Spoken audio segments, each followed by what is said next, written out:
예. 자, 오늘은 현대시부터 한번 해보자. 그 사회에 있는 문학, 고전은 쌤이 따로 수업 안 할 겁니다. 그래서 고전, 지금 우리 그 고전 시간은요, 뭐 잡가, 그 다음에 평시조 한수, 그 다음에 한시, 231페이지 한번 펴봐라. 그래서 고전 시간은 사실 저 출제 가능성이 크게 높지는 않아요. 잡가가 나온 적 한 번도 없고, 뭐 시조야 연수 위주로 나오니까요. 한시도 뭐 90년대, 뭐 2000년대 초반 이후에는 그치 거의 안 나오고 했어.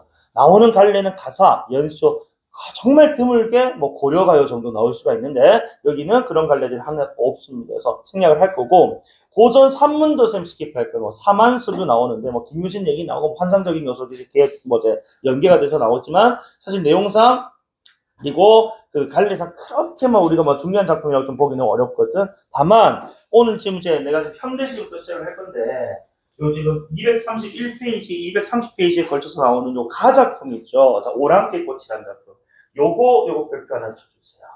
우리 아마 그 이용학 시인 하면 여러분 뭐 풀벌레 소리 가득 차 있었다라든지, 그치?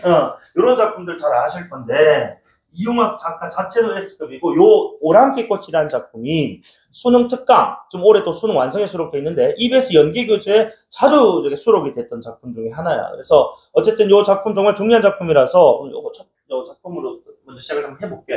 자, 일단 자 가작품이 지금 오랑캐꽃이라는 제목의 작품인데 관련해서 지금 보기 한번 보시면 34번 문제 231페이지. 그래서 자연물은 창작에 영감을 주는 소재. 자연물 중에서 꽃이나 나무는 특히 자주 등장하는데 우리 문학에서는 꽃이나 나무와 같은 자연물을 인간과 위계나 상하 관계야. 자, 이 위계 질서, 상하 관계가 없는 동등한 존재의 수준을 넘어서 우리네 삶과 나란히 함께 또 함께 살아가는 대상의 존재로 보기도 했다고. 그리고 이러한 어떤 생각들은 역사에서 유사한 고통을 겪은 사람들에 대한 연대의식을 자연물에 또 뭐 한다고? 투사, 투영, 이입 같은 말입니다. 집어넣어서 그렇지?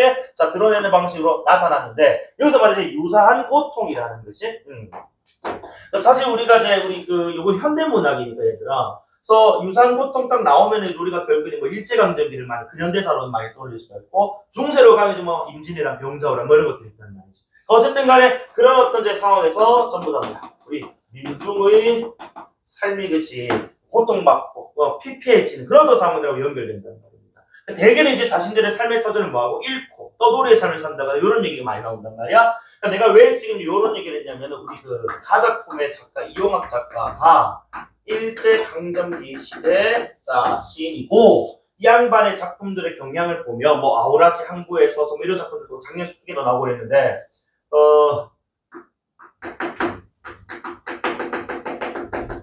유랑민의 어떤 시름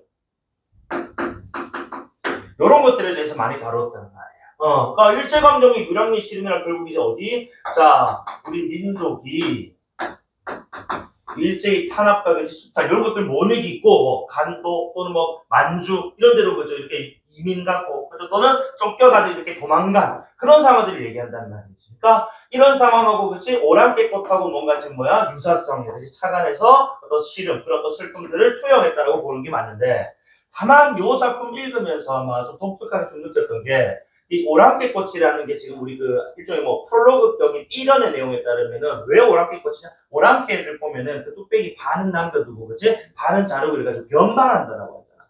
이 변발한 내용하고 모습하고 그 생김새가 비슷하게 생겨서 이제 오랑캐꽃이라고 부르는데 사실은 이제 우리가 뭐 정식 명칭 제비꽃이라고 해요.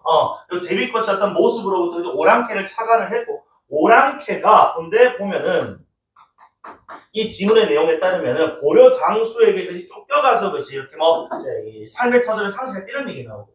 한국사 조금 하는 친구는 알겠지만 우리 그 고려 시대의 윤관 장군이라고 여진 정벌의 그 양반이 있잖아요. 그러니까 그 양반에 의해서 고려 장수라고 이렇게 뭐 했다고 지금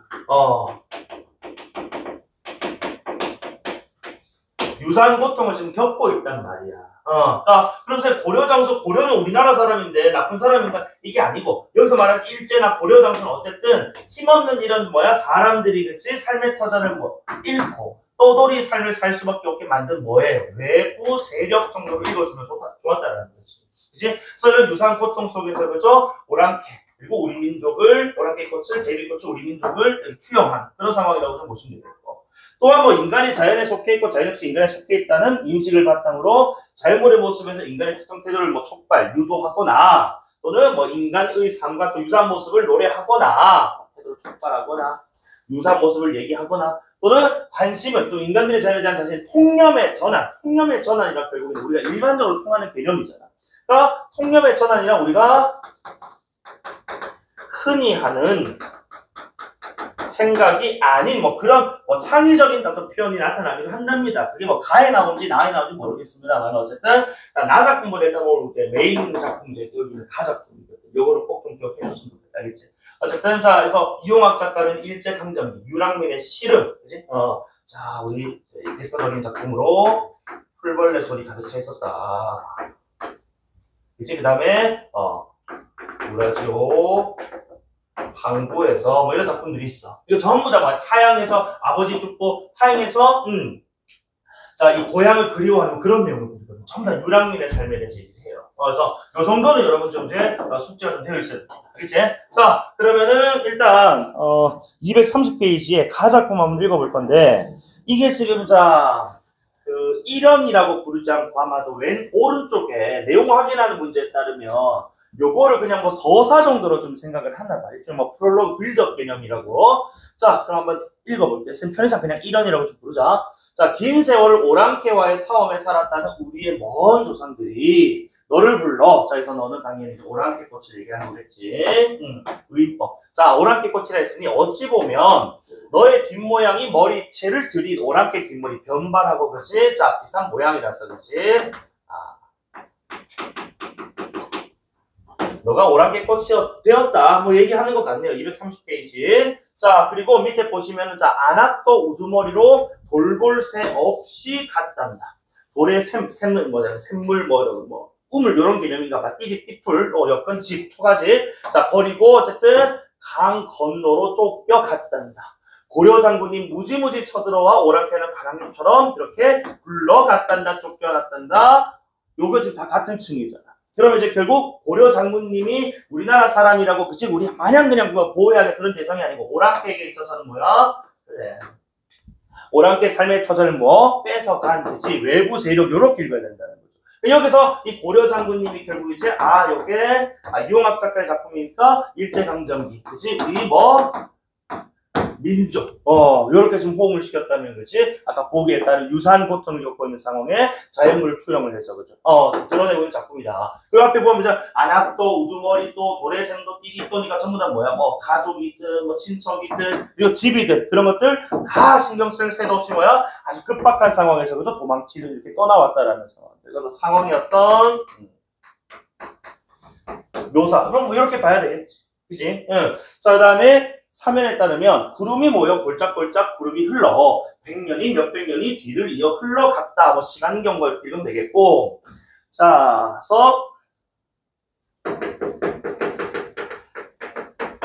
그래서 너는 오랑캐의 피 한 방울 받지 않았건만 너는 오랑캐 꽃이야. 그러니까 오랑캐 피 한 방울 받지 않았다라는 것은 오랑캐와는 뭐가? 그래 사실상 생김새 말고는 직접적 관련은 없다는 거야. 그리고 요거는 좀 어휘표를 좀 줬으면 좋았을 텐데. 자, 이 돌가마도 털 메뚜리도 모르는 오랑캐 꽃, 이게 우리 오랑캐들이 쓰던 뭐 물건, 도구들을 얘기하는 거거든. 여진족들이 쓰던. 요거 좀 줬으면 좋았을 거야. 어쨌든 자 이런 물건들도 모르는 채 그지? 너는 그냥 이름이 뭐야? 그래 변발한 거랑 비슷하게 생각가지고 이름이 오랑캐 꽃이라 붙여줬다는 거야. 이건 뭐 그 이유가 다시 한번 1년에 나오고 있으니까. 자, 어쨌든 그런 오랑캐 꽃 너. 자, 이런 것들 잘 읽어야 된다. 그러니까 우리 시가 항상 생략되고 그지? 함축되어 있기 때문에 함축된 거 풀고 생략된 거 살려서 그지? 집어넣어서 읽고 이렇게 좀 연습 좀 해야 된단 말이야. 그래서 두 팔로 햇빛을 막아줄게 주체는 누구야? 누구? 화자. 그렇지. 오랑캐 꽃하고 이거 사실은 꽃차라고 부르고 싶었단 말이야. 그리고 너가 그런 겪는 고통들을 내가 뭐야? 막아줄게라는 요 말은 그런 지금 뭐야? 그 삶의 터전을 상실한 채 그지 떠돌아다니는 오랑캐들에 대한 뭐야? 이거는 연민의 감정이 이렇게 행동으로 드러났다는 거거든. 맞지? 그래서 이 햇빛이라는 것도 어떻게 보면은 자, 오랑캐들한테 이제 뭐 고통이 가중되는 그런 상황이라면 그걸 막아주겠다는 것 자체가 그들에 대한 연민이 돼. 쌤, 충북 짱깨를 왜 좋아합니까? 왜 막아줍니까? 그게 아니고 오랑캐 꽃이 누구라고? 우리 민족이라고 지금 여기서. 맞지? 예. 그래서 자 막아줄게 하고 그 뒤에 울어보려면 그럼 주체는 누구야? 너 마음껏 이제 뭐야 그 시름 한번 털어내 보아라. 이제 비워내 보아라. 감정 정화해 보아라. 울다의 주체는 당연히 누구? 오랑캐 꽃이겠지. 그치? 너가 뭐야 목 놓아 울 수 있게끔 당분간은 좀 막아줄게. 뭐 이런 거거든. 어쨌든 간에 자 오랑캐 꽃차라고 이렇게 불렀어. 저 연민과 그치? 자 동정의 대상으로서 지금 이제 자연물이 지금 설정되어 있는 거야. 사실 지금 이제 뭐 요런 지금 내용 좀 더 필요하긴 했습니다만 요 이용학 작가에 대한 정보를 알고 있는 친구였다면은 어렵진 않은 작품이었을 것 같은데 자 그 32번 문제 한번 볼까?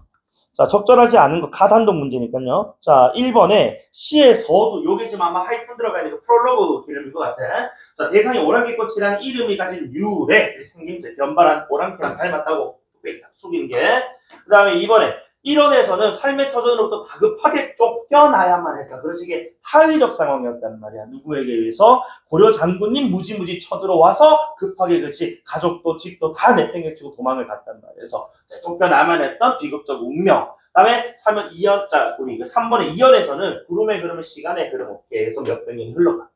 그다음에 4번의 3연에서는 오랑캐와는 아무런 직접 관련이 없습니다만 오랑캐로 불리는 오랑캐꽃에 대한 화자의 정서. 그러니까 이게 사실 지금 뭐로? 이게 직접적이지 않았단 말이야. 뭐로 등장했어?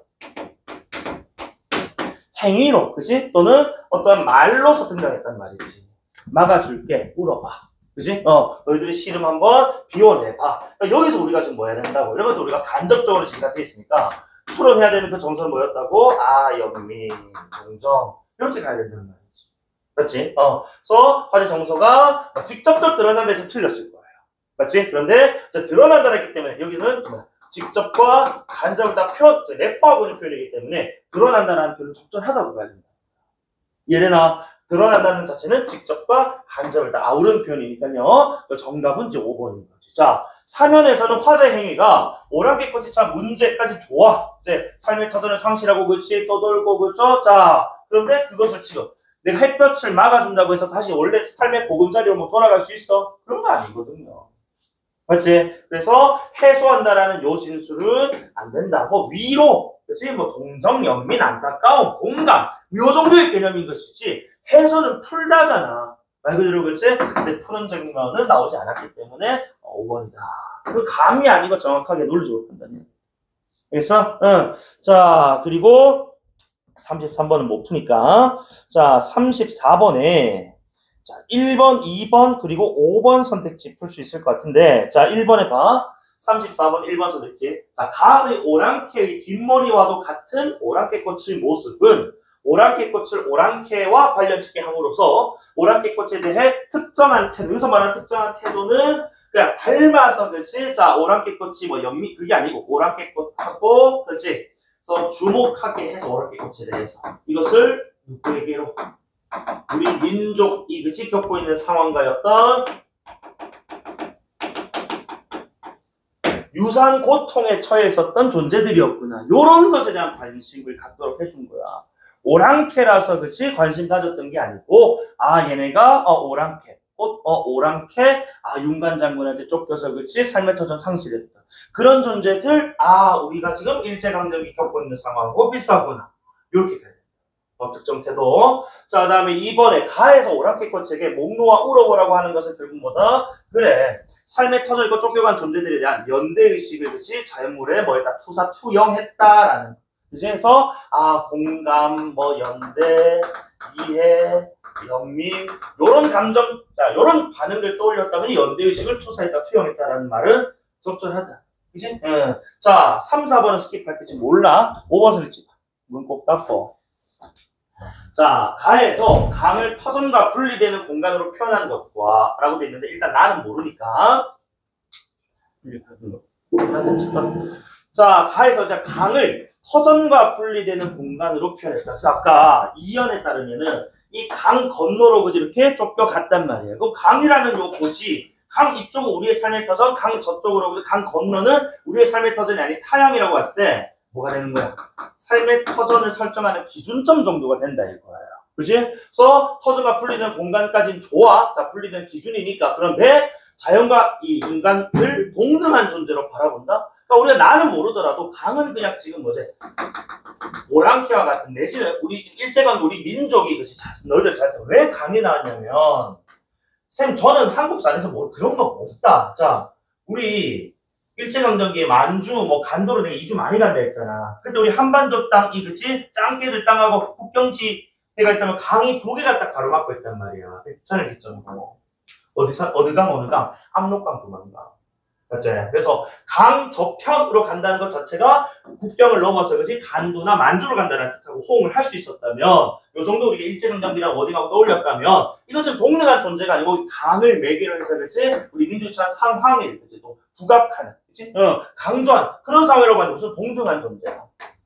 맞지? 동등하다라는 것은 지금 여기서는 뭐야? 뭐 같은 존재이고 그지 또 같은 어떤 층에 놓여있는 뭐 이런 개념으로 봐야 되는데 저 강은 그냥 뭐야 우리가 뭐 건너가고 건너오고 하는 그런 공간적 개념일 뿐인데 맞죠? 여기서는 동등한 존재라는 워딩이 강이라는 지금 공간적 배경하고 자연하고는 호응이 돼서는 안 된다라는 거. 사실 나 안 읽고도 정답은 5번 나와야 돼. 알겠지? 응. 자, 그래서 일단 두 문제 풀어봤고 자 그러면은 이 나 작품 읽을 건데 유독 수능 완성에 지금 교과서에 수록되어 있는 작품들이 꽤 나오네. 우리 그 지난번에 모란이 피기까지는 사실 비상문학 교과서에 나와 있는 작품이고요. 여기는 산수유나무의 농사라는 작품 신사고 문학했던 학교에 있으면은 이거 공부했을 건데 신사고 문학 교과서에 수록되어 있어요. 교과서 수록 문학 작품들은 출제되기가 좀 어렵습니다. 내가 뭐 그때도 얘기했는데 이게 형평성이 어긋난다고. 그러니까 예를 들어서 나는 모란이 피기까지는 내신대 공부를 해서 그지 기억이 남아있는데 어떤 학교는 안 했단 말이야. 그래버리면 좀 너무 이제 불공평하기 때문에 교과서 수록을 낼 수가 없고, 다만 뭐는 나올 수 있어? 작가의 다른 작품 나올 수가 있어요. 여러분 아마 문태준 작가 하면 뭐 평상이 있는 국수집 또는 좀 뭐 가재미 뭐 이런 작품들 좀 많이 아실 건데, 어쨌든 이 사람은 우리 인간의 삶 해가지고 그치? 자 이것도 보면은 뭐 이타적인 거 하고, 그치? 그 다음에 또 유대연대 함께 힘을 모아서 살아가는 그런 삶에 대해서 좀 이제 많이 주목을 좀 했던 그런 작가예요. 평가원에 나온 적은 없습니다만은 교육청모의고사를 곧잘 나왔었거든. 그래서 요 정도 있고, 어쨌든 자 제목 한번 보면은 역시 아까 우리 보기에서 봤듯이 나무가 그치 나오고 있고, 근데 뭐 이 산수의 나무가 뭔지 공감하기 중요한 게 아니고 나무가 뭘 짓는다고? 농사를 짓는다고 되어 있어. 농사를 지으면은 저 하음아 뭘 만들어내? 그래, 혹시 결과물을 만들어낼 거 아니야, 어쨌든 뭔가요, 결과물이 있을 거란 말이지. 맞지? 또는 이 농사를 짓는 행위 자체가 또 어떤 의미, 요 정도는 여러분도 궁금해야 된단 말입니다. 알겠니? 그래서, 어쨌든 요 농사라는 행위, 그지? 나무가 짓는다고 하기 때문에 기본적으로 이 작품 의법이, 그지? 주역 전체, 관통하고 있구나. 요것도 한번 생각하면 좋겠고, 그렇지 않더라도 농사를 짓는다, 농사 짓는 행위에는 어떤 의미가 있고, 뭘 만들어내는데, 그리고 그 만들어낸 게 어떤 의미를 지니는데, 요 정도로 봐야 돼. 그치? 자, 볼게. 1에 나무가 노란 꽃을 터뜨리고 있다. 그래서 꽃이 피는 봄인가 보네. 어쨌든 산소의 나무는 근데 봐. 그늘 또한 노랗대. 도는 올소 또한이니까. 맞지? 그래서 자, 그늘은 우리가 그늘은 흔히 무슨 색깔이고? 검정색이란 말이야. 그치? 그런데 그늘이 노랗다는 건 아까 우리 3, 4번 보기 마지막에 나왔던 무슨 표현이야, 이거 지금? 통념의 전환. 그치? 그 검은색을 그치? 노랗다라고 하기 때문에 아마도 지금 이제 산수나무가 농사를 짓고 있다는 것에 대해서 꽃을 터뜨리고 그늘 만든다는 걸 지금 농사의 결과물로 지금 표현하는 것 같은데, 근데 이 그늘에 대해서만큼은 그치? 되게 또 참신한 통념의 전환식의 또 표현을 지금 함께 좀 쓰고 있단 말입니다. 그래서 이 그늘이라는 것이 그치? 과연 어떤 의미인가? 자, 봐. 마음의 그늘이 옥말려 든다고 불평하는 사람들은 보아라라고 돼 있어. 또 봐봐. 이 사람들은 지금 보면은 지금 막 불평하는데 그 이유가 뭐냐면 그늘이 옥말려든다. 그래서 우리가 어휘풀이가 안 나오더라도 옥말려드는 거니까 넓어지는 거에서 좁아지는 거겠어. 뭐겠나? 좁아지는 거. 그치? 자, 근데 이 사람들은 지금 이제 그늘이 좁아진다고 좀 불평한단 말이지. 그럼 이 그늘이라는 게 우리가 보면은, 자, 나무 나오는 작품들 간혹, 너희들 보면은 이제 그 옥수가 나무 곁으로 나이덕신 작품이라든지 보면은, 이 그늘이라는 것이 대개는 보면은 사람들이 뭐야? 위안을 얻고, 표식을 하고, 그런 공간으로 상정된단 말이야. 그러니까 요거는 사실 인풋 아웃풋 좀 이제, 자주 나오는 클리셰로 여러분 머릿속에 입력해두면 좋다. 우리가 이제 그늘 밑에 사람들이 위안도 얻고 그지 휴식도 취하고 안정도 취하지 않습니까? 그런 반대로 사람들이 그런 혜택을 받기 때문에 그 나무 입장에서 사람들이 그런 혜택을 베푸는 거란 말이야. 그래서 말하는 혜택을 우리가 조금 더 문학적으로 표현하면 사람들에게 제공하는 뭡니까? 사람들에게 제공하는 배려. 그지? 그다음에 뭐 위로. 맞니? 그래서 이걸 우리 조금 더 이제 자 넓은 개념으로 묶으면 이게 이타심이란 말이에요. 즉 자, 사람들은 지금 뭐 한다고? 이 마음의 그늘이, 그치? 타인에 대한 뭐야? 배려심이라든지. 그치? 요런 어떤 이타심이 점차 뭐 하고 있다고? 줄어들고 있다. 그러니까 이기적인 존재. 맞아. 자, 나무는 그늘을 그냥 들이우는 게 만드는 게 아니야. 그늘 또한 나무 한 해 농사 결과물이니까 우리 농사라는 거 너희들 그냥 씨 뿌리면은 그냥 그대로 자라나? 아니야. 김도 매줘야 되고, 물도 줘야 되고. 맞지? 뭐, 때로는 이제 뭐, 우리가 뭐, 따로 이제 농약도 좀 뿌리고, 이제 거름도 주고 해야 된단 말이야. 뭐가 필요하다고? 농사라는 거 그냥 되는 게 아니라고. 이런 결실, 그치? 이런 결과물 얻기 위해서는 노력과 정성이 필요하다, 이겁니다. 그렇지? 그러니까 이 나무가, 그치? 그늘을 들이우는 요게, 하나, 농사라면, 그늘 농사라고 표현을 하고 있다면, 노력에 의해서 만들어지는 것이, 그치? 너희들은 지금 뭐 없이, 이기적이라고 이제 불평불만이 노력 하나 없이 그렇게 그냥 불평불만만 하고 있다는 거야. 그럼 이번에는 철저하게 지금 사람들과 자연을 지금 뭐 하고 있는 것 같아. 이양대립적인 요소를 좀 나누고 들어가요. 그래서 꽃은 하늘의 표지만 그늘은 땅에서 자 봐봐 넓어진다. 그러니까 사람들은 옥 말려든다. 그치? 그런데 나무의 그늘은 넓어진다니까 아 사람과 같이 즉 인간과 자연이 뭐 대비되고 있구나 이 작품에서는. 아니 그래서 자 산수나무가 농부처럼 농사를 짓고 있다. 뭐 문장은 좀 반복이고 자 그리고 끌어모으면 벌써 노란 좁쌀 5대 무게의 그늘이다. 어쨌든 그늘이라는 것이 그치 무게의 그늘이라고 표현되기 때문에 이런 것들이 우리가 뭐 할 수 없는 수치화할 수 없는 개념이잖아. 너희들 그늘 무게 그림자 무게 잴 수 있어? 없잖아, 그치? 근데 그게 5대 정도의 무게, 한 대가 뭐 1.8리터 정도 되니까 뭐 약 한 한 9kg 정도 되겠지. 어쨌든 간에 이 그늘이라는 것, 그치? 자, 우리가 이 배려심, 그치? 또는 뭐 포용, 뭐 이타심, 이런 거였다면 이 정서라는 눈에 보이지 않는 추상적 개념을 뭐 하는 것, 구체화한 표현이다. 요건데, 뭐 요거는 이제 문제화가 되지 않았기 때문에 지금 간단한 걸 설명하겠습니다. 그치? 어쨌든 여기서 지금 이제 이기적인 인간들에게, 그치? 나무도 노력을 통해서 결국 이제 노력과 정성을 들여서 그렇지 이런 그늘들 꽃들을 만들어내는 것입니다. 그러니까 폄하하지 말고 너도 이기적인 존재가 아니 이타적인 존재가 되기 위해서 뭐하라 노력하라. 이걸 이제 명령형으로 들어요. 되나? 자 사실 그래서 뭐 이 33번 문제만 뭐 이제 풀면 됐기 때문에 정답은 이제 뭐 33번에 정답 2번이겠지. 그치? 이때 그늘이란 다시 한 번 더 뭐라고 위안과 휴식의 개념이라는 거지. 그리고 여기서 나무의 이제 주체의 나무의 관점에서는 결국 타인에 대한 어떤 배려, 그치? 포용이기 때문에 정답은 2번 나무가 주는 혜택을 인간의 행위는 농사를 짓는 행위하고 연결하고 있다는 거죠. 2번하고 넘어갈게요. 여기? 그다음에 34번에 5번 선택장 봐봐. 그래서 정답은 이미 나왔습니다만 자, 그 5번 선택지에 이 나에 대한 진술도 쌤이 봤어요. 이거 틀렸다고 본다. 자, 이 나에서 마음의 그늘을 불평하는 사람들을 비판적으로 표현했단 말이야. 아까 이 사람들은 이기적인 사람들이었단 말이야. 그치? 이 인간과 지금 자연물이 동등한 존재. 그러니까 동등하다, 동등하지 않다. 그걸 떠나서 지금 뭐가 되고 있었다고 증명해서는.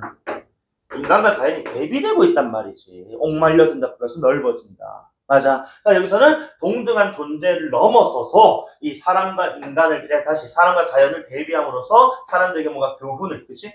또는 깨달음을 성찰을 어떤 주려고 하는 그런 목적이다라는 동등하다라는 하고는 논리적으로 포용이 되지 않는다는 거. 이해되니? 좋아. 자, 그래서 일단은 두 작품 가운데 가작품은 꼭 기억을 해주셔야 되는 작품. 알겠죠? 자, 그러면은 우리는 오늘 고전 문학은 따로 안 할 겁니다. 따로 안 할 거고. 자, 앞부분으로 좀 돌아가서 220 1페이지, 2페이지, 3페이지 나오고 있는, 자, 전황당 인보기라는 요 작품 나오는데, 이게 현대소설이란 말이지, 그치? 자, 여러분서 21번 문제, 223페이지 한번 펴주세요. 자, 뭐, 제목은 뭐, 이제 한자식 표현이니까 큰 의미는 없고, 요 보기에서 여러분들이, 자, 취할 때 워딩이 있었단 말이야. 쌤이, 자, 문학할 때, 너희들 꼭 머릿속에 넣어둬야 되는 내용 하나 있다. 딱 하나만 나한테 좀 이제 뽑아보라고 한다면은 요거 항상 내가 얘기하잖아. 이상하고 현실, 정신하고 물질, 자연하고 소재. 이 지금 21번 보기에 따르면요. 자, 작가는 이 작품에서 기품 있는 전통적 가치, 자, 세속적 취향과 물질적 가치관에 의해 폄하되는 세태를 드러내고 있다. 세속적 취향과 물질주의적 가치관은 결국 여기서 지금 뭐 다루고 있는 내용은 뭐라고 해요? 정신과 물질.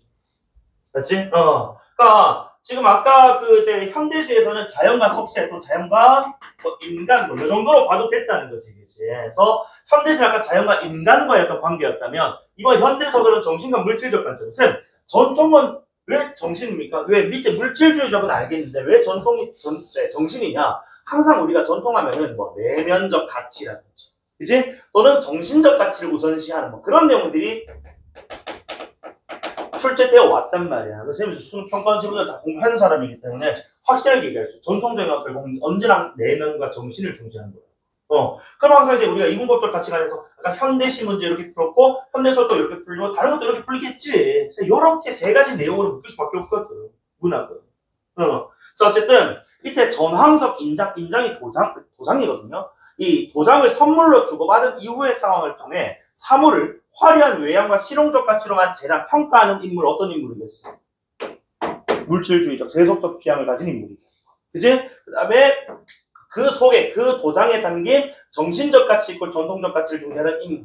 그럼 이제 너희가 딱 봤을 때 이 정신에 해당하는 인물은 누구이고 물질에 해당하는 인물은 누구인지, 그지? 그게 좀 궁금해야 된다. 읽으면서. 그래서 여러분 아마 어제 오셨으니까 미리 좀 말씀드리면 우리 정신적 가치를 중시하는 인물은 수하인이라는 인물 나오고요. 그 다음에 자 물질적 가치관에 입각한 인물은 우리 자 누구야? 서군. 그리고 서군의 친구 오준이었나? 준호? 이름 뭐였지? 생각이 안 나지. 오준이 맞나? 이렇게 나오더라. 그러니까 이런 인물들에 대해서 이제 우리가 나는 지금 여기서 인덱스 이렇게 매겼지만 너희들 매기고 싶은 대로 매기세요. 항상 근데 여기서 뭐 제3의 인물, 물론 중재한 인물 나올 수는 있습니다만 결국 문학이 이렇게 이분법적으로 나뉠 수밖에 없거든. 그치? 왜냐면 갈등한 또 요소가 나타나야 되기 때문에 제3의 어떤 이제 이 반응이 나오기 좀 애매하단 말이에요. 그러니까 정신하고 물질하고 정신 항상 이제 반대급부적으로 생각해 줄 필요가 있는 건데 어쨌든 자 그중 후자라는 것이 전통적 가치를 지닌 인물에 초점을 맞춰서 작중 상황이 전개되고 있다. 그래서 여러분 아마 자 이 수화인 밑에 우리가 이제 도장집 주인이 나올 거야. 그리고 이 인물이 수화인과의 대화에서는 젊은 주인이라고 표현될 거거든. 그러니까 이것도 지금 이거는 서술상의 특징인 것 같은데 어쨌든 정신적 가치관을 중시하는 인물을 초점으로 그치? 자 상황이 전개된다고. 그러니까 오준과 도장집 주인이 대화할 때는 그치 누구에게 도장집 주인에게 포인트가 주어졌다고. 그리고 수화인과 젊은 주인 대화할 때 같은 인물입니다만 어쨌든 요거는 누구에게로 수화인에게로 초점이 그치 좀 이제 바뀌는 그런 모습도 나오거든요. 어쨌든 간에 작가는 이렇게 지금 정신적 가치관을 좀 더 중시하는 인물들을 그치 초점을 함으로써 이런 가치관이 이제 사라져가는 부분에 대해서 지금 뭐 하라고 잠깐만. 자, 이때 예술의 장인으로서 자신이 정성껏 만든 선물을 외면한 상대에게 불쾌함, 원망 이게 아니고 이게 뭐 하라고? 안타깝다. 어쩌면 세상이 이렇게 바뀌어버렸나. 그렇지? 이렇게 돼서는 안 되는데 그와 같은 안타까움과 서글픔, 서러움 뭐 이런 정서를 느낀다는 거예요. 그래서 어쨌든 이때 자 요 두 인물이 그치 자 느끼는 이런 모습들이 사라져가는 이 전통이 그치 그런데 이 쇠락 쇠퇴에 대해서 그죠 안타까움을 좀 가지고 있구나 이렇게 보는 게 좋겠네. 그치? 응. 그럼 어쨌든 여기 있는 요 부인물하고, 그치? 요 부인물하고 어떤 관계를 좀 취하고 있는지 읽어볼 건데, 사실 지금 보기 문제 뭐 다른 인덱스가 지금 안 붙어 있잖아, 발문 보면. 요것만 논리로 풀어내요. 내가 말을 자꾸 논리적으로 뭐 이렇게 표현해서 그렇지. 쉽게 얘기하면, 자, 보기에 나오지 않은 내용이면 정답이고, 보기에 나온 내용과 반대적으로 설명하면 정답이라고. 적절하지 않은 걸 많이 물어보니까. 그래서 3번 선이지 마. 자, 수화인이 젊은 주인에게 전황석 인장을 도장을 다시 가지고 가라고 말하는 것은 물질주의적 풍조가 만연해진 세태의 변화를 직면한 인물이 전통적 가치를 다음 세대에 계속 이어가고자 하는 의지는 꼭 그렇게 하고 말겠다는 것이 다짐, 이런 뜻 아닙니까? 이루고야 말겠다는 다짐. 근데 보기 내용에 따르면 계승이라는 것이 워딩도 좀 애매하지만은 확실하게 의지라는 워딩이 나오지 않았단 말이지. 마지막에 어떻게 끝나냐면, 애들 그 본문 읽어서 알겠지만 어떻게 끝나? 아, 친구에게 버림받은 것처럼 하루 그냥 섭섭했다 이런 얘기를 해요. 그러니까 도장을 줬던 그 장면 어떤 장면이었어? 그냥 그거는 그냥 나한테 운이야. 네가 너한테 그 도장이 갔다는 것 자체가 너가 이제 그것을 어떻게 할 수 있던 그 운명이기 때문에 그냥 너가 알아서 취급해라. 이런 표현이었거든. 그리고 실제로 마지막에 또 보면은 자 결국에는 자 수아이는 그걸 받아요. 그런 점에서 정답일 때 3번. 논리 이런 어려운 얘기 다 치우고 보기에서 언급되지 않은 거, 보기 내용과는 반대되는 진술로 설명하고 있는 거. 정답이라고 생각해. 알겠지? 그래서 보기 문제들이 너무 시간 잡아먹히지 마시고 빨리 판단하고 넘어가는 것들 연습합시다. 자, 그럼 제가 본문 빨리 한번 정리 한번 해볼게요. 자, 그래서 221페이지 한번 보시면은 자, 앞부분 줄거리 나와. 얘들 아까 그 11시 수업에 쌤한테 질문한 친구 있는데 앞부분 줄거리는 누가 쓴 거니? 출제자가 썼어. 작가가 썼어. 출제자가 쓴 거야. 너희들이 본문 내용 이해하기 쉽도록. 그러니까 그 11시 수업 어떤 친구가 뭐 질문했냐면 이 지금 잡아봐. 이 금값의 10배나 되는 최고 석재인 전황석을 구해서 선물로 줬기 때문에 수화인도 세속적 가치관을 지닌 인물 아니냐. 아니야. 여기서 금값의 10배나 된다라는 건 지금 뭐라고? 이것의 이 재료의 그치? 그 가치를 우리들에게 직관을 좀 알려주기 위해서 그치? 출제자가 적어 놓은 것이지. 수화인과 같은 거지 또는 도당식 주인과 같은 정치적 가치를 존재하는 인물들 이걸 돈으로 평가하고 그렇죠? 금전적 이걸 지금 얘기하고 싶었던 게 아니라는 거예요. 작가 자체는. 알겠지? 이거를 그래 앞부분 줄거리를 작가가 썼다고 생각할 친구 꽤 있는 것 같아가지고 다시 잡아줄게. 이거는 출제자가 쓴다. 출제자. 그럼 봐봐. 출제자가 썼기 때문에 뒤에 내용을 이해하기 위해서 그지 정보들을 많이 넣을 수밖에 없다가 물론 짧은 앞부분 줄거리도 있겠습니다만은 인물의 관계라든지 그지 앞선 상황들에 대한 요약적 진술이 여기 함축되어 있기 때문에 여기는 좀 천천히 읽어가면서 그지 잡아놔요. 잡아자. 그래서 도장 전각가인 수화인은 그래서 도장을 이렇게 새기는 사람이잖아, 그치? 이 사람 아마 장인 아닐까 싶은데. 자, 수화인은 친구 서군이 고위간직에 오르자 금값의 10배나 되는 최고 석재인 전황석을 구해서 정성껏 서군 친구 이름을 새긴 인장 도장을 선물하는 데다. 그런데 서군의 아내는 지금 이제 고위간직자의 아내니까 청탁용 뇌물 받는 재미에 빠진 터라 수화인의 선물을 하찮게 여겨요. 그 다음에 서군, 남편 서군 역시 전황석 인장이 눈에 차지 않는다며 그걸 누구한테 친구한테 줘버린다. 그치? 그러니까 수화인이 이렇게 서군에게 선물을 해줬는데 자 선물 받은 전후 상황에 지금 이제 이 포커스를 좀 두고 있다고 했거든. 그러니까 서군은 지금 이제 눈에 차지 않는다와 같이 세속적인 인물이구나 판단이 되고 근데 그것을 지금 누구한테 줬다고? 오준한테 줬어. 그러니까 내가 만약에 내가 지금 이걸 읽고 수업이 아니고 그냥 나 혼자 재밌게서 수업 준비한다고 읽었을 때 내가 어떻게 읽었냐면 오준에게 줬을 때 오준이 지금 해봐. 자 전황석 인장 대신에 서군의 결제 도장을 새로 파주기 위해 도장방에 들어간다. 도장집에 간다는 건데 자 여기서 결국 이제 인장 대신에 도장을 새로 만들어 주려고 그지 도장집을 찾아간다는 말이야. 나는 이 대신이라는 것이 이 전황석 인장이라는 것이 그치 되게 귀한 것이라서 사용하지 않게끔 그치 다른 걸 준다는 것인지 또는 이것의 가치를 정확하게 몰라서 그치 폄하하고 서군과 마찬가지로 그치 성에 차지 않고 그치 별로라고 생각해서 다른 걸 주려고 하는 것인지 요게 나는 궁금했다고. 그래서 내가 물론 아까 읽을 때 오줌 바로 지금 여기 물질로 넣었습니다만 만약에 현장에서 그지 실시간으로 읽어냈을 때라면은 확실할 수는 없다. 뒤에 내용이 어떻게 흘러가는지 모르니까. 쌤도 이 작품 처음 볼게요, 여기서. 그래서 이런 것들이 이제 여기서 그 뒤에 후술된 내용을 통해서 많이 판단해봐야 된다는 거야. 자, 그리고 자 앞부분 줄거리하면 지금 큰 덤벼 나오니까 발화 조체 잘 잡아야 돼. 자, 글쎄요시다. 또 도장방 주인은 인면을 들여다보며 오준의 묻는 말에 이렇게 대답할 뿐이었다. 어쨌든 그러면 주인이 자 진행이 되었고 그랬더니 자 값이 나가는 것이요 라고 그 대꾸하는 사람 누구겠어? 오준 아니겠어? 그치? 그러니까 도장 가져가서 어쨌든 앞에 어떤 내용이 주고 오고 갔는지 모르겠습니다만 오준의 첫 멘트가 뭐라고? 값이 나가는 것을 물어본단 말이야. 그러면 자 오준은 어떤 인물이야? 만약에 내가 미리 얘기 안 하고 읽었다면 정신이야 물질이야? 오준은 그래 친구 아니 우리 지금 이제 뭐 서군하고 수아인이 친구면은 오준하고 수아인이 친구일 가능성이 있는데 어쨌든 간에 친구가 준 물건을 그지 별로라고 그냥 또 다른 친구한테 줘버린 상황에서 이걸 가지고 도장집 가가지고 값이 얼마냐 이렇게 물어보는 친구는 당연히 뭐야 물질적 가치관을 지닌 인물이라고 판단해야 되는 건 아니냐 이거지. 이해되니? 그래서 나는 오준도 그래서 바로 한 4줄 정도 읽고 나서 아 얘도 물질 중심적 그지? 인간이구나 라고 판단을 했어요. 자 어쨌든 자 누가 새긴 것입니까? 티켓 깎아내고 상의 주인이겠지. 자 그래서 수아인이라는 사람이 새겼다라 봅니다 라고 해서 오준이 그지?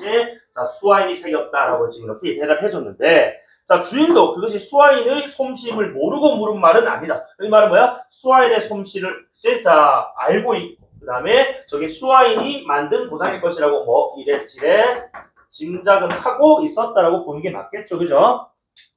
자 그 왜 물어봤냐면 무슨 까닭에 이 도장이 한 길에 나오게 되었는지 알고 싶어 물은 말이었다라는 거야. 그렇지? 그래서 이 도장이란 지금 약간 위에 나왔던 전황석 도장을 얘기하는 건데 이 도장이 왜 나에게까지 왔는지 오게 되었는지 그 과정이 그 경로가 그 이유가 궁금하다 이거야. 그래서 뭐 20번 문제 이 도장 뭐 나와 있으니까 좀 더 읽어도 문제 뭐 상관없습니다만 요거만 놓고 봤을 때 그지 이것은 지금 인물의 뭐야 궁금증을 유발하는 거지.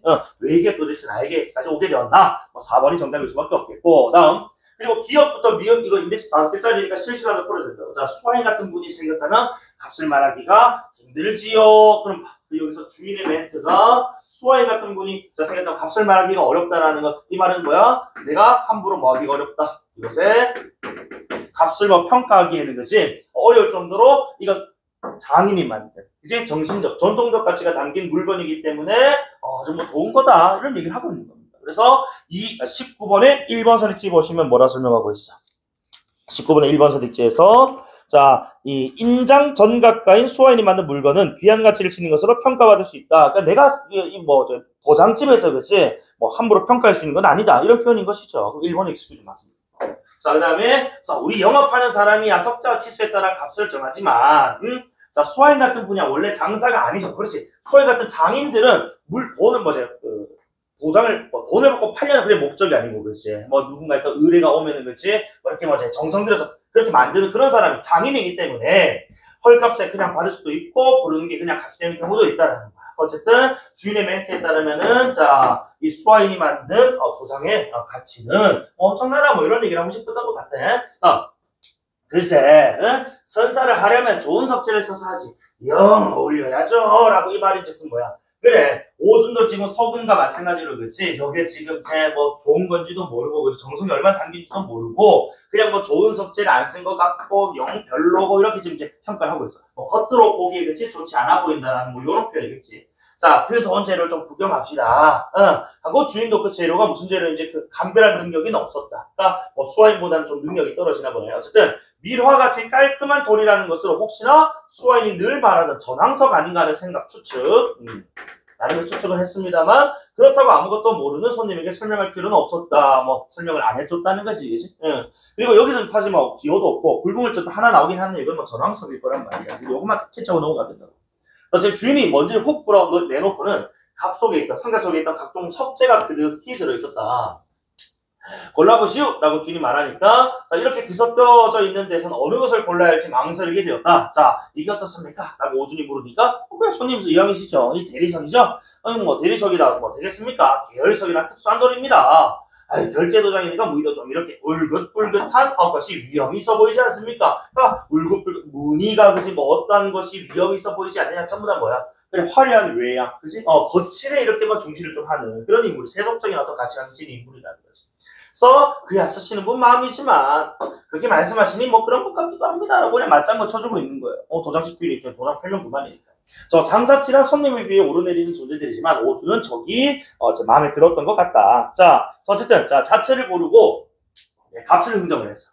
그래서 어차피 새겨갈 도장이라는 것을 눈치챈 주인은 값을 듬뿍이 불렀다라고 돼 있어. 그 다음 밑에 한자에 3,000원씩 치고 재료값까지 합쳐서 15,000원. 우리 환이라는 게는 화폐 개혁하기 전이니까 1950, 60년대라고 보면 된다 그랬지. 어쨌든 자 5,000환이면은 15,000환이면은 비싼 값 아닙니다. 값을 그치 듬뿍 불러놓고는 이거 비싼 거 아니야. 이거 제 값이야. 라고 이렇게 좀 뻥튀기 좀 하고 있는 그런 상황. 자, 그리고 이제 이런 어른의 도장을 새기면 널리 선 이런 어른의 도장이니까 이것 좀 누구 도장을 새기러 왔는데 서군이란 말이야. 그치? 그렇게 되면 널리 선전, 홍보도 되고 그래서 처음부터 상값으로 좀 부른 것입니다. 그러니까 듬뿍이 불러놓고는 상값 아니다. 그래서 내가 상값으로 좀 불렀다라고 지금 생색내고 있는 그런 상황인데 자, 실시간 문제 나왔으니까 19번에 2번 선에 찍으라고. 자, 19는 2번에서 뭐라고 했냐. 자, 수화인이 새긴 인장을 가지면 서군의 명성이 높아질 수도 있다가 아니고, 지금 내가, 그치? 서군의 도장을 새기기 때문에 우리 집, 우리 가게의 홍보도 되고, 그치? 그런 효과 때문에 내가, 상값으로 불렀다. 적정 가격에 불렀다라고 표현하고 있지. 그치? 수화인이 새긴 인장을 지금 뭐 하려고 하는 거야? 오준 서군은 그치? 마음에 안 들었을 때, 다시 팔려고 한단 말이야. 맞아. 그런 점에서 수화인이 새긴 인장을 통해 서군의 명성이 높아. 그가 인간적으로 좀 맞지가 않네요. 그래서 니은 안 된다. 그지? 틀린 말이다. 정답은 2번. 이렇게 됐지? 응. 자, 그리고 어쨌든 서군 앞에서 오준이 만환 정도면 될 것이라고 장담한 것은 값을 알고 한 말이 아니라 엄청나게 불러본 것이지만, 그러니까 사실 만환도 엄청나게 불렀다고 생각을 했는데, 실제 그 이상이고 보니 입이 딱 벌어질 지경이던 보니, 그치? 이제 예상 좀 더 초과한 것 같은데, 자, 그랬더니 주인이 비싼 값이 아닙니다. 서울 장안 다 돌아다니셔도 더 싼 값을 부른 사람은 없을 겁니다. 이 결 보십시오. 품이, 자, 고비나 더듭니다. 수정, 상하 말씀을 하시지만 그런 것이라면 제가 이 재료는 여기서 전황석 도장을 얘기하는 거겠지. 사는 셈 치고 그냥 새겨줄게요. 오늘은 그 말에 귀가 솔깃. 이 하찮은 돌이 바로 뭐다? 이 재료, 전황석 도장을 얘기하는 거겠지. 그래서 수정이나 상하 도장을 그냥 새겨준다. 이 흥정은 된 흥정인 것 같다. 그러실 것 없이 이 재료를 맡으시고 그러면 상하도장 하나 더 끼워 만환으로 합시다. 이렇게 오준이 제안을 했더니 주인은 못 이기는 척이라는 것 결국 뭐야? 본인에게 유리한 지금 거래를 했다 이거죠, 그렇죠? 애당초 비싼 값을 불렀었습니다. 자, 그리고 어쨌든 좀 산 값이긴 해도 그 도장을 수화인에게 돌려주고 싶었던 거야. 요거. 내가 요 도장집 주인은 바로 동그라미 쳐버렸었지만 이 도장집 주인에서 센스 어쨌든 도장집 주인 이 사람은 도장을 사고 파는 그런 사람이니까 그렇지 위에는 수화인과 같은 장인 정신을 가지고 사는 그런 사람 아닐 거란 말이야. 그래서 이 사람이 과연 어떤 동그라미냐 세모냐 에다 치기를 궁금했었는데 여기서 그 도장을 수화인에게 되돌려주고 싶었다. 그래서 뭐 했다고 했지? 내가 하나 더 띄워서 팔고 하면서 그렇지 사게 된단 말이야 결국에. 이러니 어쨌든 간에 이 도장집 주인이라는 인물은 수화인에게 그래서 다시 정신을 훼손된 정신을 다시 좀 회복시켜주고 싶은 그런 어떤 생각을 가진 인물 아니냐 이렇게 판단해요. 그래서 자 서법과 도법은 물론이고 자 이 도를 다루는 것까지 이 주인은 수화인에게 배우다시피 한 사람 사제지가요. 그지? 그래서 주인은 수화인을 찾을 생각으로 일정한 가게문 닫았고 동소문집에 비하면 말할 수 없이 좁은 방이지만 알뜰스를 꾸며놓은 건너방의 수화인은 등불 밑에 앉아 있었다. 그래서 요새 둘의 만남으로 장면이 전환이 됐군요. 자, 그래서 오래간만입니다라고 제자인 도장집 주인이 왔고 웬일이고 가게를 일찍 닫았구만. 네, 오늘 좀 이상스러운 물건 들어갈게. 일찍 문을 닫고 손님이 뵈러왔을 때 이상스러운 물건 바로 뭐야? 수화인 네가 만든 도장이 우리 집에 그렇지? 너 대팔로 왔다 뭐 이런 얘기. 그래서 젊은 친구, 아까 도장빵 주인이라고 되어 있는데 이번에는 젊은 친구로 표현이 됐다. 젊은 친구. 그래서 어쨌든 내너는 도장각을 보고 수화인이 깜짝 놀랐다. 이게 어떻게 된 이유인고? 젊은 친구는 오준이라는 작자가 쭉 해서 그렇지 요약적 진술 나오고 그랬더니 디귿에 자네 복일세라고 그걸 지금 이제 아마도 나한테 주려고 가져온 것 같은데 그거는 싶긴 뭐야? 아까 금의 시세 10배가 넘는 아주 고급 재료 만든 도장으로서 팔면은 당연히 비싼 값을 받을 수 있겠지. 하지만 그거 지금 난 안 돌려받겠다. 그건 네 복이다. 그건 네 알아서 처분해라. 그래서 디귿에 받지 않겠다. 거절의사 보이는. 그리고 술을 좀 하던가 조용히 묵고 난 후 술상을 쳐냈다. 그래서 술을 들면서는 아무런 말이 없는 것이 마음의 동요를 누르고 애쓴 것 같아 보여서 젊은 중 오히려 미안스럽다. 왜? 괜히 그치 내가 가져와서 그저 친구에게 준 것이 친구가 자기의 물건을 그치 소홀하게 생각하고 정신적 가치를 폄하하고 이렇게 좀 만든 것 같아서 좀 미안스러운 거지. 자, 그것이 전황석이었어요. 자네 처음이지? 그럼 아까 추측의 내용이 맞았네? 네? 젊은 주인은 전황석이라는 말에 주기가 술기운이 확 위로 오르는 것 같았다. 자, 원정 민영익 씨가 쓰던 인장이지. 그것이 어째서 거부, 엄청난 부자 이모가 갖고 있던 것을 우연스레 그에게 서군이, 자, 친구가 벼슬을 그치 했어도 내가 뭐 줄 게 있어야지. 응? 그래서 내가 겨우 이 고급 재료로, 좋은 재료로 도장을 파서 보냈더니, 그래, 서군에게는 그게 마음에 들지 않았던 모양이구만. 자네 손에 가서는 이제 제값을 불러줄 사람을 찾은 셈일세. 그러니까 그 재료 네가 알아서 이제 녹여서 네가 다 쓰든지 말든지 네가 알아서 해. 하고 수아인이 갖고 가라고는 하지만 젊은 주인은 들고 나올 수가 없었다. 그 이 말인 건 뭐야? 그러니까 수아인이 그치 거절 의사 보였지만은 이 주인도 그치 젊은 친구였구나. 이 젊은 친구도 어쨌든 그 가치, 정신적인 전통적인 가치관을 알기 때문에 수아인에게 꼭 불려주고 싶었던 거야. 자, 어쨌든 자기 솜씨라면 뻑뻑 갈아버릴 수도 있었지만 아무리 그 재료가 귀중한 것이라 해도 마음대로 갈아버릴 수가 없는 물건인 즉 들고 나올 필요가 없었다. 전황석을 알고 쓸 사람이 몇 사람 있겠습니까? 그럴 바에야 스승님께서 보존할 것이 좋을 것 같습니다라고 또 거절하는 거지, 그지? 가지고 가라는 것에 대해서. 수아이는 몇 번이나 사용했지만 젊은 층이 보지 또 어지간했다. 그래서 계열석 도장을 새겨주기로 하고 수아이는 그것을 받아두었다. 그리고 나서 버릴 수 없는 친구에게 버림을 받은 것처럼 섭섭했다. 이게 아까 그래, 섭스름이라든지, 그치? 서글픔, 이런 표현으로 나타난 거였거든. 그럼 어차피 내용 확인하는 문제하고 몇 가지 나오는데, 18번 문제에, 자, 도장빵 주인은 과거에 누구에게? 수아인에게 가르침을 받았지, 그치? 2번 선택지. 도장빵 주인은 수아인이 만든 인장의 석재가 전황석이라는 사실 오준이 알려주지 않습니다. 설명할 필요가 없다라고 했어. 맞죠? 3번에. 수아인은 사전에 약속한 술자리가 아니고 오늘 이상한 일이 생겼어, 그치? 수아인, 네가 새긴 도장이 우리 집에 좀 와서, 우연이 아니고. 갑작스러운 좀 방문을 한 거잖아요. 그치? 그래서 사전에 약속된 X. 다음에 4번에, 만환. 그 다음에 계열석 인장과 상하도장 만들어주기로 했다. 아까 계약 체결했거든요. 그죠? 정답 4번이었고, 5번에 도장빵 주인은 오준에게 인장을 새긴 사람의 정체를 직접 듣기 전까지는 몰랐다? 아니야. 이거 수아인의 솜씨가 맞는데, 이게 어찌되어서 나에게까지 왔는가? 이게 궁금했단 말입니다. 이해되니? 그래서 4번이 오고, 19번에 2번, 20번에 4번, 21번에 아까 우리가 보기 어떤 내용상 풀었는데 다시 한번 더 3번 선택지. 자, 이 젊은 주인에게 전황석 인장을 갖고 가라고 말했다는 것은 이건 내 손을 떠난 것이기 때문에 그 이유는 그래, 가지고 있는 당신, 그치? 젊은 친구 네가 알아서 처분하라는 뜻이거든요. 요거는 계승을 위한 의지라는 것이 거창한 워딩하고는 어울리지가 않았다라는 거야. 그치? 그러니까 다 운명이고 복이다 이런 어떤 이제 운명론적 가치관이었어. 그래서 계승 의지가 정확하게 안 되면요, 정답이 자꾸 이렇게 떨어지죠. 사실 이 작품이 출제될 가능성이 그렇게 높다고 보기 좀 어려운데, 그래도 쌤이 요거 좀 얘기해주고 싶어요. 그러니까 다시 얘기해.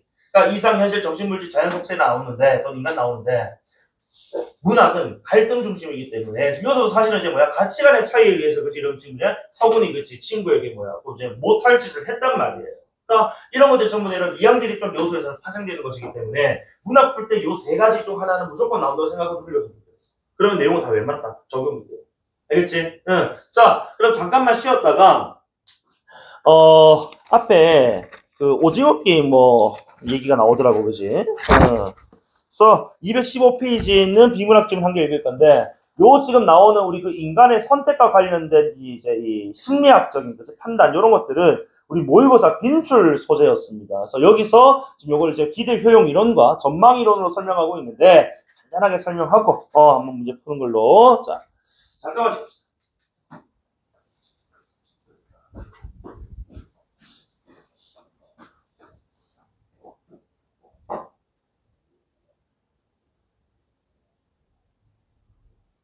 자, 써봅시다. 그래서 215페이지고 내가 안내 하나만 할게. 내가 지난주 한번 얘기했는데 쌤이 내일 대구를 가야 될 것 같아. 새벽 5시에 출발을 해야 될 것 같아. 그래서 내일 수업은 휴강입니다. 휴강이고 이번에 4회 또 이제 등급컷 좀 궁금할 것 같은데 이게 확정 등급컷은 아니고 쌤이 풀어봤을 때 이제 너희들 이제 기준에서 나는 이제 등급컷인데 요번 4회도 좀 쉬웠던 것 같아. 90 한 5점 6점 정도가 1컷이라고 생각하면 될 것 같다. 그 다음에 2컷은 90. 그 이하는 의미 없습니다. 그래서 어쨌든 간에 여기 있는 요 지문 하나 딱 하고 오늘 마무리를 할게. 내일은 다시 한번 말씀드린 휴강입니다. 내일 오시면 안 돼야겠지? 우리 지난주에 다른 학년 놀았는데 내일 하루 휴식이라 생각하시고 난 내일 5시부터 이제 대구 가가지고 묘 파고 해볼 꺼내가지고 백가루 만들고 납골당하고 좀 바쁠 것 같아. 그렇게라도 해야지, 그죠? 어쨌든, 그래, 내가 그렇게 정성들이 하는데, 그죠? 로또 1등 안 시켜주겠나? 씨발. 뭐든 간에. 인간의 선택에 대해서는 내가 아까 이제 쉬기 전에 살짝 언급했는데, 평가원 내지는 우리 그 교육정보교과서에 숱하게 나왔었어요. 그래서 어쨌든, 우리 인간이란 존재가, 그치? 기본적으로 무슨 존재다? 우리 경제학적인 그치 관점에서는 일단 합리적인 존재다라고 얘기를 해. 그런데 인간의 선택은 이게 합리적이라고 우리가 항상 이제 나오진 않더라는 거지. 뭐이기도 하더라고. 비합리적이기도 하더라. 당연히 우리가 얻을 수 있는 돈이 많으면 그치 A 1안과 2안이 있어. 우리가 100만 얻을 수 있고 150만 얻을 수 있으면 당연히 B를 골라야 되는 게 맞는데 여기 어떤 변수가 붙어버리면 확률이라는 변수가 그치? 또는 이 값 말고 얻을 수 있는 이익이라는 뭐 잃을수라도 손실 이런 거 말고 그 기타 다른 변수들이 그치? 붙어버리면 이 선택이 그치? 그 결과가 달라질 수 있다는 겁니다. 그러니까 이런 것들에 대해서 이제 인간의 선택이 어떻게 이루어지는지에 대한 분석, 그치? 그러니까 이론을 바탕으로 분석하고 그치? 그 이유를 이제 판단하는, 파악하는 그런 질문들이 많이 나온다. 이 질문 딱 전형적인 질문, 그 이제 요 패턴에 따른 질문인데, 어느 드라마에서 사람들에게 빵과 복권 중 하나를 선택하라고 하는 장면이, 그 공유가 뭐 한 물어본다. 나 오전 게임 안 봐가지고. 그래서 작지만 확실한 이득을 얻는 선택. 한 글자 뭐, 빵. 그치? 그 다음에, 불확실하지만 큰 이득을 얻을 수 있는 선택은 뭐야? 복권. 그치? 자, 어떤 선택을 할 것인지에 대한 결정하라는 건데, 이처럼 결과가 불확실한 상황에서 사람들이 어떤 결정을 내리는지를 설명하는 이론으로 기대 효용 이론이라는 게 있어. 여러분, 효용이라는 워딩은 우리 이제 앞으로 뭐라고 읽으면 돼?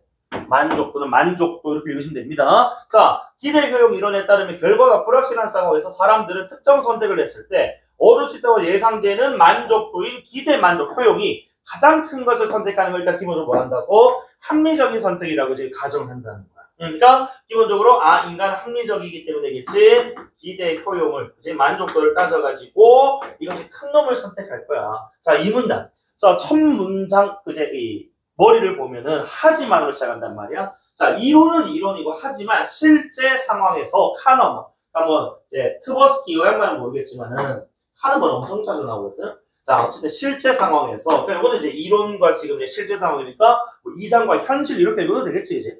그래서 이 사람들이 기대 효용에서 설명하는 합리적 결정 내리지 않더라는 거야. 그러니까 카누먼 같은 사람들이 비합리적인 결정도 하더라는 걸 지금 이렇게 증명하려고 한다. 그래서 선택에 따른 결과가 불확실한 상황, 똑같은 전제네. 사람들이 어떤 심리를 가지고 어떻게 결정되는지를 설명하는 다양한 개념을 정리한 전망 이론이라는 것을 그치? 설명한다. 그래서 다만 앞에 다양한 개념이라고 붙어 있었으니까 이 설명하는 다양한 개념 중 이렇게 5가지에 대해서 그치? 설명을 해주겠다. 이 전망 이론이라는 상위 범주에서 5가지 하위 범주로 쭉 이제 서술 낼 거란 말이야. 그치? 그래서 어쨌든 간에 그 첫 번째. 자, 그래서 뭐 확실성 효과, 손실립비, 반사효과, 고립효과, 보유효과 있는데 순서대로 설명해 주겠죠. 자, 3문단 보자. 자, 전망이론에서는 사람들이 선택을 할 때 기대 효용 말고 이 선택지의 확실성이 영향을 이제 미친다고 주장을 한답니다. 자, 다시 선택지의 확실성, 확실하냐 확실하지 않냐 이거는 확률로 지금 얘기하겠다는 거거든. 예를 들어가지고 자, 100% 확률로 90만 원 받는 선택지가 있고 10% 확률로 1000만 원 받는 선택지가 전자와 후자라고 있다라고 하자. 자, 두 선택지에서 받을 수 있는 돈의 기대값은 받을 돈의 확률을 곱하면 되기 때문에 100의 그치? 우리 이제 90 곱고 90일 것이고 10% 그치? 1000만 원 하면 그치? 이게 0.1 곱하는 거니까 100만 원 된단 말이에요. 자, 그렇게 기대값을 고려했더니 그치? 당연히 그래. 자, 우리 기대 효용 만약에 이 받는 돈의 양과 그로부터 얻는 만족도가 비례한다면 기대 효용 이론에서는 뭐 한다고? 당연히 B 선택지를 골라야 된다. 100만 원 더 크니까. 자, 하지만 요거는 기대 효용 이론이었고 실제로, 즉 전망 이론에서 실제로라고 되어 있지만 이건 이제 우리 어떻게 읽어줘야 돼? 카나몬과 같은 전망 이론을 내세운 사람들의 관점에 따르면 사람들은 A 선택지를 더 선호한다. A 선택지는 아까 뭐였는데 100%로 90만 원, 10만 원 덜 받는 거였거든요. 자, 그래서 즉 사람들은 확률적으로, 여기서 말하자 확률적 같은 말 확실성.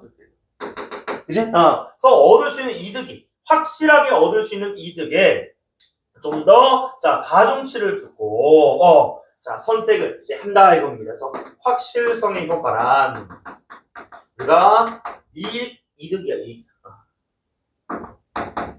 자, 이득을 얻는 상황에서, 자, 확률이, 그치? 자, 높은, 하지만 이득이 낮은 요게 있고, 그 다음에 확률은 낮지만 이득이 큰, 그치? 선택지가 일단 뭘 선호한다고? 확률이 더 높은, 그치? 이득은 낮고 확률이 더 높은 이놈을 선택한다 이거예요. 이 이론에 따르면.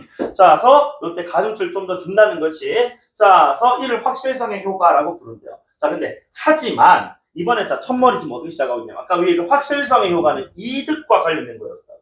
이번에 지금 이제 자 대상이 뭐라고? 이번에 손실이에요, 손실. 요거 우리 지문에 많이 나온다.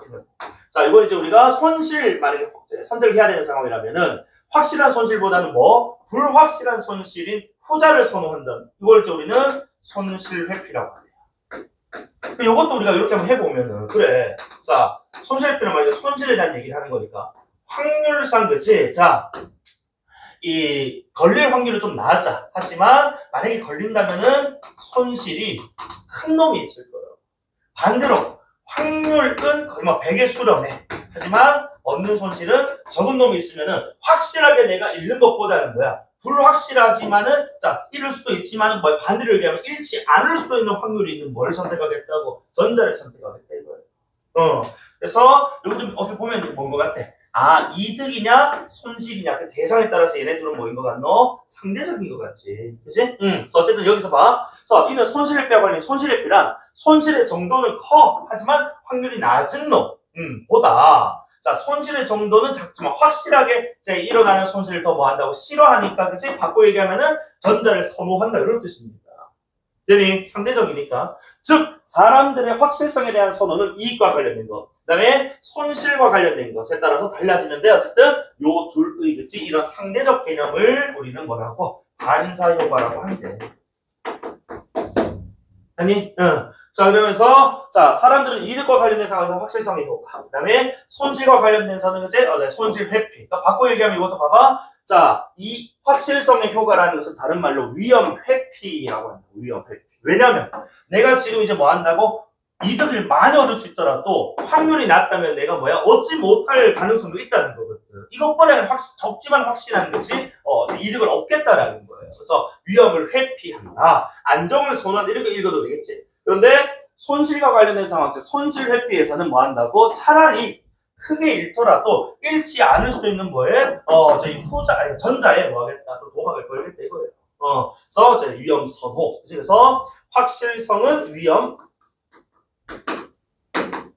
회피, 그치? 그다음에 손실 회피는 같은 말로 지금 보니까 위험을 오히려 선호한다라는 상대적 진술을 지금 표현되고 있다. 이걸 이제 반사효과라고 한답니다. 자, 그 다음에 한편 사람들은 복수의 자극이 주어졌을 때 다른 것과 차이가 있는 부분을 더 잘 기억하는데 이를 고립효과라고 하는데, 요거 말고도 고립효과라는 게 있는데 고립효과란 자 똑같은 조건이라면은 그 똑같은 조건을 신경 안 쓰겠다는 거야. 뭐가 있는 거? 차이가 있는 거.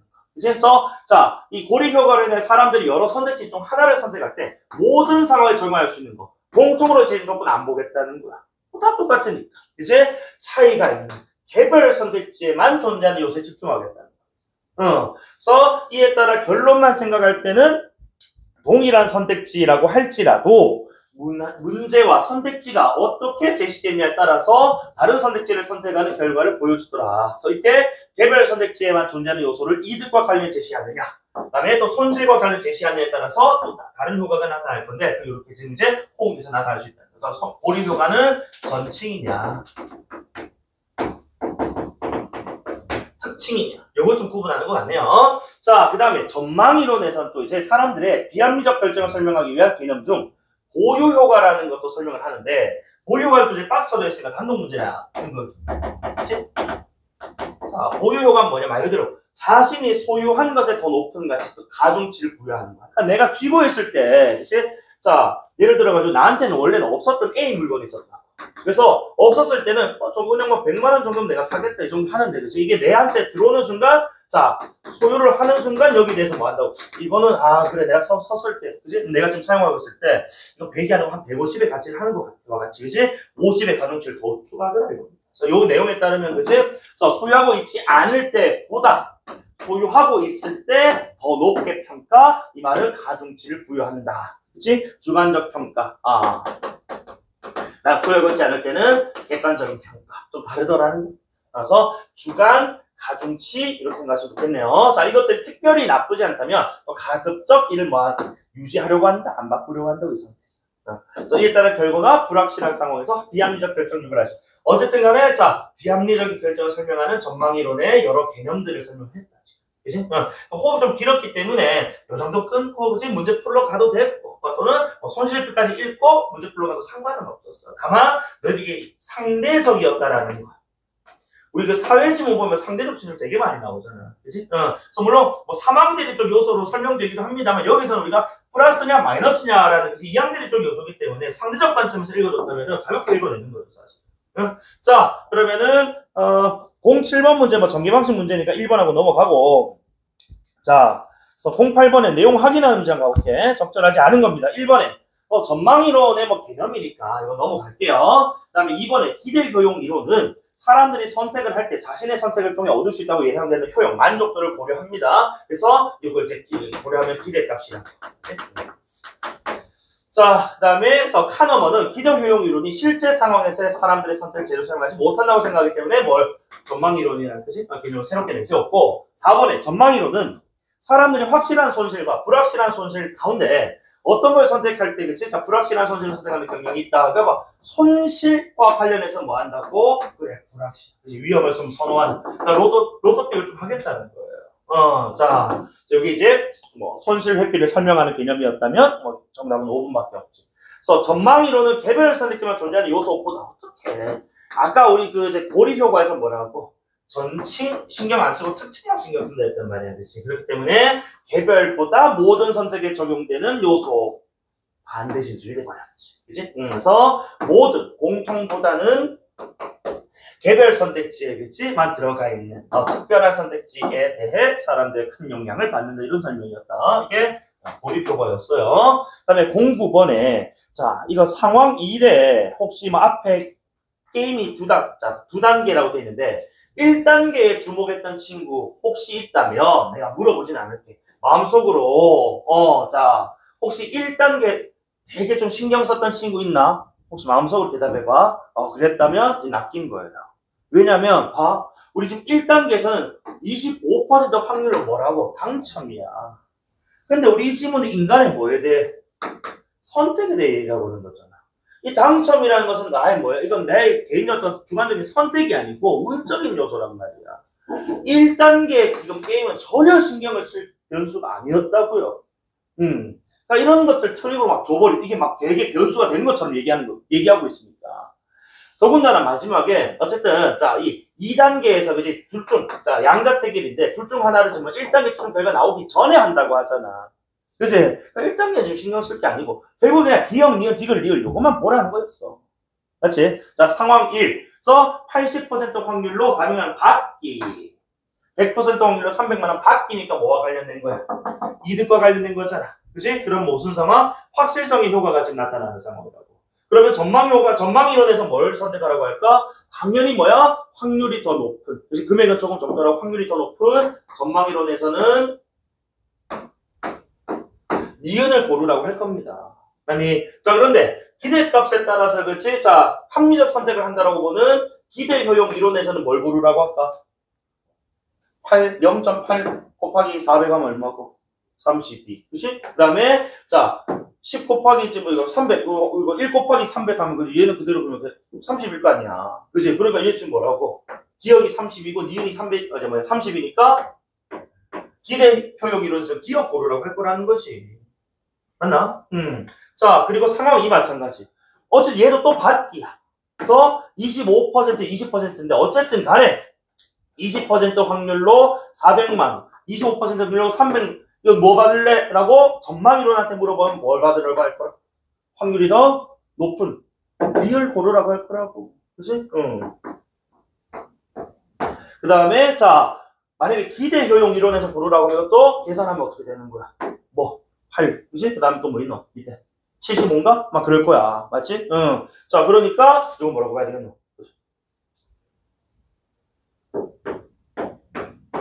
이거 고르라고 하겠지 뭐. 맞아? 이런 식으로 뭐 계산만 하면 끝인 건데 1번에 고립 효과와 확실성의 효과가 나타난 사람들은 상황 1에서 니은을 선택할 것이다. 어쨌든 고립 효과라는 건 지금 어떤 상황인데 그래. 이게 지금 자 전칭과 특징 어쨌든 전칭과 같은 지금 1단계는 아무 의미 없다고 모두에게 똑같은 확률 다음점 효과가 발휘되는 거니까 전칭적 조건이 1단계 고려하지 말라 이런 뜻이었어요. 알겠지? 자, 그 다음에 특징적인 어떤, 자, 우리 확실성. 요거 고려해서, 자, 뭐라? 그래, 니은 골라라. 니은 골라라. 라고 얘기를 할 겁니다. 정답은 1번입니다. 그럼 자, 2번에 받을 수 있는 돈의 기대값이 큰 선택을 하려는 사람은 어떤 사람들인 거야? 기대 효용이다. 맞지? 그러니까 뭐, 상관없다가 아니고, 기업 골라야 돼. 31에 32. 자, 그 다음에 3번에 기대 효용의 이론에서 말하는 합리적 결정을 한 사람들은 상황 2에서 뭘 고른다고? 이거 골라야 된다고. 기대값이 더 큰. 다음 4번에 손실 회피 성향부터 잘못했다고. 왜? 상황 1, 2는 무슨 상황이야? 준서야? 무슨 상황이고? 이득. 그치? 이득 보는 상황인데 대상이라고. 그치? 이득이 대상 확실성이 효과. 그치? 손실이 대상 손실 회피라고 했잖아. 그리고 4번 선택지는 끔찍해요.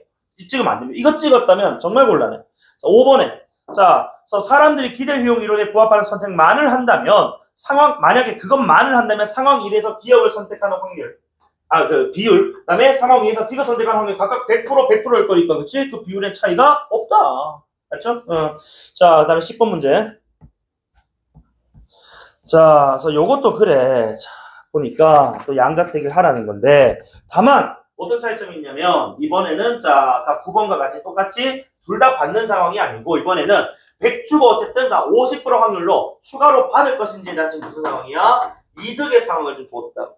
그치? 자 그리고 100% 확률로 우리 50만 원 추가로 받을 거지 했더니 100% 확률로 50만 원. 왜? 그때는 이득은 자체는 확실한 이득입니다. 후자일 거예요. 근데 이번에는 200만 원 먼저 주고 뭐야? 다시 뺏어간대. 이거 무슨 상황이야? 손실 상황이잖아. 그치? 그러니까 당연히 뭐 그래 돈은 좀 잃을 수 있는 돈은 좀 크더라도 50%의 확률로 뭐 하지 않을 수도 있다고 돌려주지 않을 수도 있는 거지 전자를 선택할 거야. 그래서 자 정답은 이건 뭐 3점짜리 아니지 사실. 이건 뭐 2점도 아니다. 이거 솔직히 1점짜리야. 5번이죠. 이제 자 선택지 한번 볼까? 1번에 사람들이 모두 기대 효용이 큰 합리적 결정을 하는 것을 볼 때 이게 전망 이론의 전망 이론은 비합리적하고 지금 이제 연결해야 되는 거예요. 층위가 안 맞다고요. 얘네 둘의 층위가. 맞지? 2번에 선택지가 주어졌을 때 개별 선택지의 차이보다는 공통으로 적용되는 조건의 사람들 이거 지금 고립효과 얘기하고 싶은 것 같은데 고립효과는 또 반대 진술 나오잖아. 그치? 3번에 사람들이 결과가 불확실한 상황에서 기대값이 높은 선택지를 선택하는 것을 볼 때 기대값이 높은 선택지를 선택했다가 기대값이 높은 선택지 선택하는 게 무슨 상황? 기대 효용 이론에 따른 선택이잖아요. 근데 이건 전망 이론에 따른 선택하고 있다고요. 확실성의 효과와 손실에 대해서 이건 이제 잘못된 지금 이제 전제였고 4번에 사람들이 확률적으로 얻게 되는 이득과 확실하게 얻게 되는 이득 중 하나를 선택할 때는 이득의 정도가 아니고 뭐야? 확률의 정도. 그치? 자, 확실성의 정도에 따라 선택이 달라지고 있고. 정답 5번인 거죠. 그래서 이득 보시는 선택지에서는 위험 뭐라고? 그래, 뭐니까? 확실성의 효과는 위험 회피. 그치? 그 다음에 손실 보는 상황에서는 위험을 선호하는 거지. 이런 것도 이제 뭐라고? 상대적 관점에서 우리는 반사 효과라고 부르는 상황입니다. 맞죠? 정답 5번입니다. 오른쪽에, 자, 11번. 요 이제 보유 효과와 관련되어서. 자, A, B, C 집단이 있대서 A 집단에는 머그잔, B 집단에는 고급 초콜릿 줬대. 자, 줬어. 그랬더니 이제 뭐야? 자기 것들이 됐을 것 아니야. 그제 소유하게 됐다고. 보유하게 됐다고. 그래서 자, 이 A 집단에게 야, 그거 초콜릿하고 바꿔줄게 하니까 10%만 교환하겠다고 했고 B 집단에도 야, 초콜릿 대신에 머그잔 줄게 하니까 10%만 교환하게 됐다고. 왜? 이것은 보유 효과 때문에 각각 머그잔과 초콜릿에 뭘 부여했기 때문이야. 가중치 부여했기 때문에 그치 자신이 가지고 있는 것에 대한 뭐야? 가치를 좀 더 주관적으로 평가를 해버렸던 겁니다. 자 그런데 C 집단은 그냥 준 게 아니고 둘 중 하나를 고르라고 했단 말이지. 그래서 그냥 이씨 집단 같은 경우에는 지금 주관적 막 강제로 준 게 아니고 자율적 선택권을 주다 보니까 선택 비율이 지금 뭐하다고 거의 일치했단 말이에요. 사실상 C 집단의 지금 선택 비율에 따라서 객관적으로 봤을 때 머그잔하고 초콜릿의 가치, 객관적 가치는 뭐하다고 거의 비슷하단 말입니다. 하지만 보유 효과가 발생하니까 이걸 뭐야 바꿔도 상관없는데 바꾸지 않는 사람들이 무려 90%였단 말이지. 요건 이제 객관적으로는 비슷했으나 주관적으로는 그치 그 평가가 가중치 때문에 달라졌다. 그래서 안 바꾼다. 이런 얘기. 정답은 4번이겠죠. 맞지? 그래서 자 이것도 오답 한번 볼게. 자 A는 B와 달리 보유 효과가 나타나고 있다. A, B 둘 다 보유 효과가 나타나고 있습니다. 달리. 네.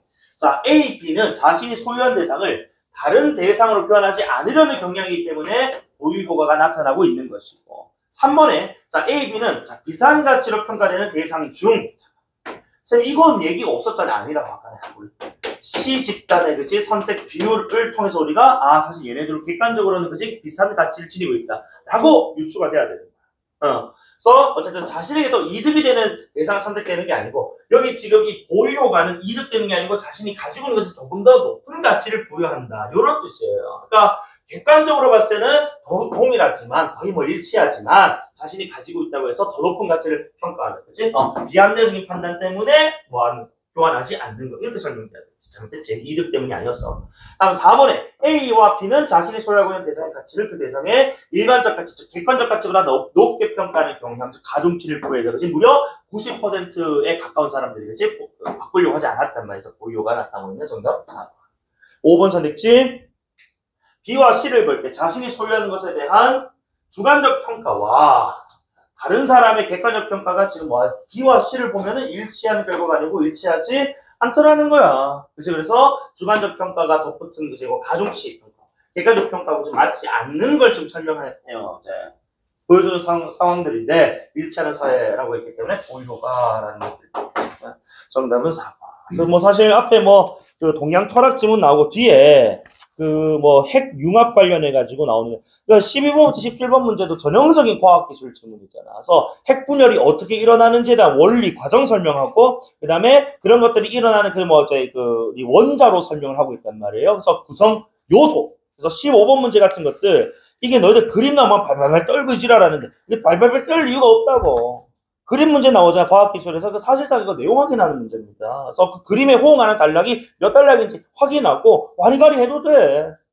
알겠지? 이걸 우리가 사회지문, 인문지문, 철학지문, 논리지문처럼 고차원적으로 이해하고 푸는 게 아니란 말이지. 그치? 그래서, 이 부분이 열교환기고, 열교환기 안에, 그치? 어떤 지금 이제 물질이 있는가? 용융염이 있고, 그 다음에 노심안에도 용융염이 있는데, 얘네 둘은 지금 섞이면 안 된대. 그 이유가 뭐였냐면, 자, 열교환기에 있는 용융염에는 핵연료 물질이 없고, 노심에 있는 애들은 핵연료 물질이 있단 말이야. 그래서 섞이면 안 된다. 이런 얘기가 나왔거든. 그래서 15번 문제 같은 경우는 2번 떨어지는 거거든요. 그러니까 그림을 내가 몰라서 이 개념이 생소해서 틀리는 게 아니에요. 이런 것들은 연습이 좀 부족해서 그런 거예요.